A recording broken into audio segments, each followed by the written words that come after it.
ডিবির অভিযানে শীর্ষ সন্ত্রাসী ডেভিড ইমন সহ গ্রেপ্তার 5, উদ্ধার বিদেশি পিস্তল ও অস্ত্র। প্রতিবেদনে ছিলেন শাহজালাল রানা, ক্যামেরায় ছিলেন নুরুল আমিন সুমন। চট্টগ্রাম জেলা গোয়েন্দা ডিবি পুলিশের ধারাবাহিক অভিযানে বহুল আলোচিত শীর্ষ সন্ত্রাসী মোবারক হোসেন ইমন ওরফে ডেভিড ইমন সহ 5 জনকে গ্রেপ্তার করা হয়েছে। তাদের দেওয়া তথ্য ভিত্তিতে একটি বিদেশি পিস্তল, 2টি দেশীয় এলজি এবং অন্যান্য দেশীয় অস্ত্র উদ্ধার করা হয়েছে পুলিশ। বৃহস্পতিবার 30শে জুলাই সকাল চট্টগ্রাম জেলা পুলিশ সুপার কার্যালয়ে আয়োজিত এক প্রেস ব্রিফিংয়ে এসব তথ্য জানায় চট্টগ্রাম জেলা police super Mohammad Masud Alam BPM.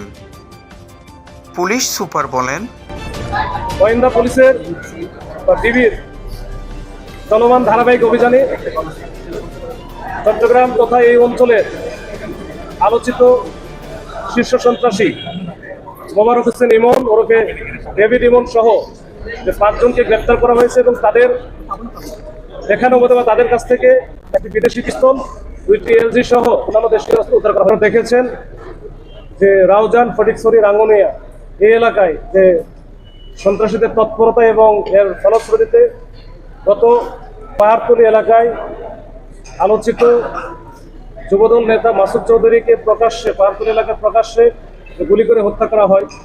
এই ঘটনার সূত্র ধরেই আমরা কিন্তু কাজ শুরু করি তখন থেকেই, এবং এই ঘটনার সাথে যারা যারা জড়িত ছিল প্রত্যক্ষভাবে এবং পরোক্ষভাবে সবাইকে আমরা শনাক্ত করতে সক্ষম হই এবং তখন থেকে তাদের পিছনে আমরা লেগে থাকি। এইটার পিছনে কাজ করতে গিয়ে আমরা তাদের সম্পর্কে এই যে আমাদের যে গোয়েন্দা তথ্য, স্থানীয় তথ্য এবং আমাদের যে তথ্য প্রযুক্তির চুলচেরা বিশ্লেষণ, এটা করে আমরা গুরুত্বপূর্ণ অনেক তথ্য পাই এবং এই ধারাবাহিকভাবে আমরা কিন্তু লেগে আছি তাদের পেছনে।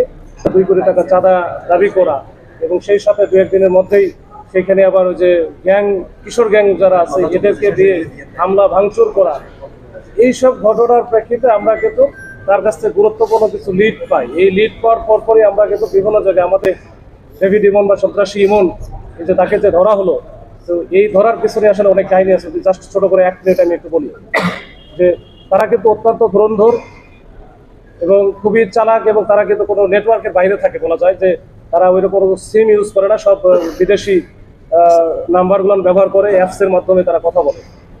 এইটার ভিতরে ঢুকে কাজ করা এত সহজ সাধ্য বা 1 দিনের বিষয় বা 2 দিনের বিষয়, এটা আমার দীর্ঘদিনের বিষয়। তো সর্বশেষ আমরা যখন এই চক্র, বিশেষ করে ডেভিড ইমনের, ও যখন দেশে যখন দেখতেছে যে তার ধরা পড়ার সম্ভাবনা আছে বা একটু বেশি আলোচিত হয়ে গেছে, তখন যে বিদেশে একজন আছে যে আলোচিত গ্যাং লিডার সাজ্জাদ, বড় সাজ্জাদ ওরফে বড় সাজ্জাদ, তার পরামর্শক্রমেই তারা কিন্তু সে কিন্তু ইন্ডিয়াতে বা ভারতে পালিয়ে যাওয়ার একটা চেষ্টা, তার পরিকল্পনা ছিল। এই পরিকল্পনা সম্পর্কে আমরা সম্যকভাবে অবগত হই এবং এখান থেকেই সে এই যে যাওয়ার চেষ্টা করে চট্টগ্রাম থেকে ঢাকা।